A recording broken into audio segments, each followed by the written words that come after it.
are back live. It's the Alex Jones Show, streaming live at prisonplanet.tv. Again, USA Today and the Boston Herald, as well as the Associated Press, have picked up on the story. We now go live to Alex Jones on the ground in Hardin, Montana. Alex?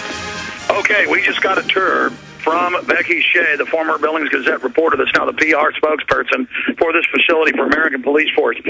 She admitted that it'll be a foreign paramilitary mercenary training facility. She admitted that it's going to be a detention facility. I saw some other things inside that I'll talk about in the last hour today once I'm out of here. I'll just leave it at that, to say the least. But the point is this is just off the charts. They're now doing massive damage control. They're about to give us a tour of the outside of the facility. I just got a tour of only one wing of this gigantic $27 million facility. They would not let us into most of the areas. Just while I was in some of the offices, I saw blueprints, I saw documents. I'm just going to leave it at that. But this story is definitely the mother lode. This is definitely a black site / ghost site in the United States. They plan to have this be a ghost site, but locals blew the whistle. They were definitely going to try to become the police through the two rivers authority, basically taking over the town of Hardin. This individual is tied in with high-powered Serb operatives. His dad is some type of high-ranking Serb, Chatar, but he won't give anybody else his name. Then you have this Hilton character. Again, that's a fake name. He's Serbian. There are German troops here, German paramilitaries, British paramilitaries, but they're keeping back from us deeper in the facility.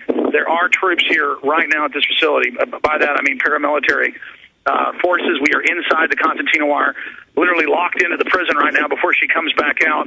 And we're going to get in the car with her and get a tour. She is very nice.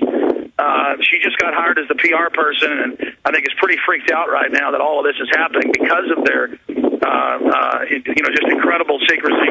We have had 3 different carloads, now a 4th and 5th pulling up of listeners. People are giving us thumbs up around town. We have a huge listenership here. So this is just amazing. But again, Becky has been extremely helpful. She's talking to some of the other folks. Hey, folks, you listeners? Hey, nice to meet you. What's your name? Mike Keller. Mike, nice to meet you. Ma'am, what's your name? Tony Meyer. Hey, Tony, nice to meet you. Boy, more and more listeners are arriving here. Had a lot of locals driving by giving us thumbs up. Where Becky has been extremely helpful, not shadowy like the other folks that have been running the facility. She took over as PR last Friday. She admitted that it was only disclosed to her then that he's a 14-time felon. But again, this is one of the most dangerous missions we've ever been on, ladies and gentlemen. This is definitely a black site, ghost site they were planning to go live with. I have seen incontrovertible proof while inside the facility. And as you were saying, USA Today, AP, others are picking this up. Here's the deal. I want you to go to Steve Quayle, bring him up, and then we're going to leave this phone live as all these listeners are arriving, as we get through them in her car and get a live tour. Then Jaron will be fading live to her giving us a tour of the facility.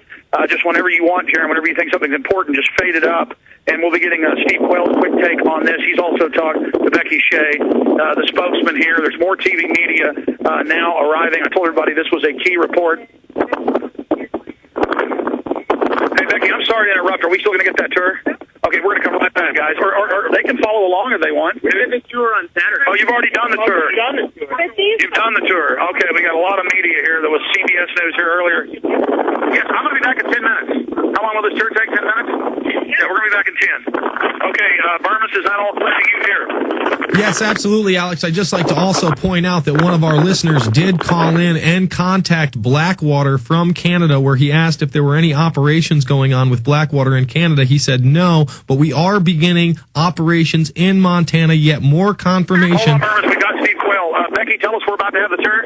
We're going to take the tour. We're going to go around the back of the facility, and I'm going to point out some landmarks to him.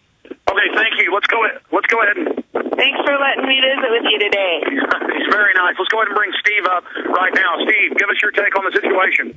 Well, the situation, Alex, is as the press has broken on the past background of Hilton, and then obviously Paul Watson writing on the tie-in with Blackwater. I just got off the phone with someone up in the Flathead Valley who's talking, now this is all relevant to what you're doing down there, the presence of Blackwater training foreign military up in the Canadian border area between the Flathead Valley, and up to Eureka, Montana, etc. So the point is that given the nature of, and by the way, I talked to Becky Shea yesterday too, the lady you're talking to on the phone, and my film crew that I had sent down there was down there yesterday.